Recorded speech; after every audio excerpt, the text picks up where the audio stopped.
മുഅ്മിനാണ് മുസ്ലിമാണ് എന്ന് പറയാൻ ആഗ്രഹിക്കുന്നുണ്ടെങ്കിൽ അതിനർത്ഥം എന്താണ്?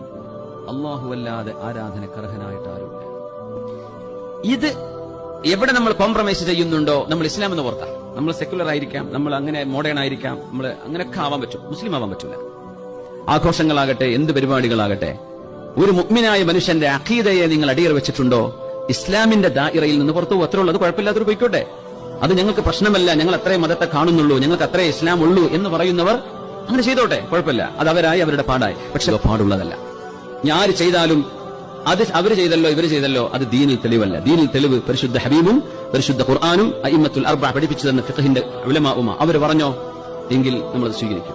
അവർ പറയാത്തിടത്തോളം കാലം ഇന്നാള് ചെയ്തില്ലേ, അവർ ചെയ്തില്ലേ, ഇവർ ചെയ്തില്ലേ, അത് ദീനിൽ തെളിവല്ല. അവരും പടച്ചോനായിക്കോട്ടെ. ശരീഅത്ത് ഇന്നതാണെന്ന് വാതുറന്ന് പറയാൻ പണ്ഡിതന്മാർ വരെ മടിക്കുന്ന കാലമാണ്. പേടിയാണ്, സെക്കുലർ അല്ലാതെ പോകുന്നു. അല്ലാഹുവിനെ ഭരമേൽപ്പിക്കുന്ന ആളുകൾക്ക് അല്ലാഹു മതി. ഇസ്ലാം തുടങ്ങുമ്പോൾ കുറച്ച് ആൾക്കാരേ ഉള്ളൂ. ഇനി അന്തനാളിനോട് അടുക്കുമ്പോ ശരിയായ വിശ്വാസത്തിലും അഖീദയിലും ജീവിക്കുന്ന ഒരു ചെറിയ വിഭാഗമേ ലോകത്തുണ്ടാവുകയുള്ളൂ. അങ്ങനെ ഇവരുള്ളൂ. ഏലിയനായിട്ട് തോന്നും എന്ന് പറഞ്ഞാൽ ഇതെന്താ ഇങ്ങനെ, ഇവരെന്താ ഇങ്ങനെ ഒരു കൂട്ടര്, ഇവരെന്താ ഇങ്ങനെ എന്ന് തോന്നുന്ന ഒരവസ്ഥ വരുന്ന.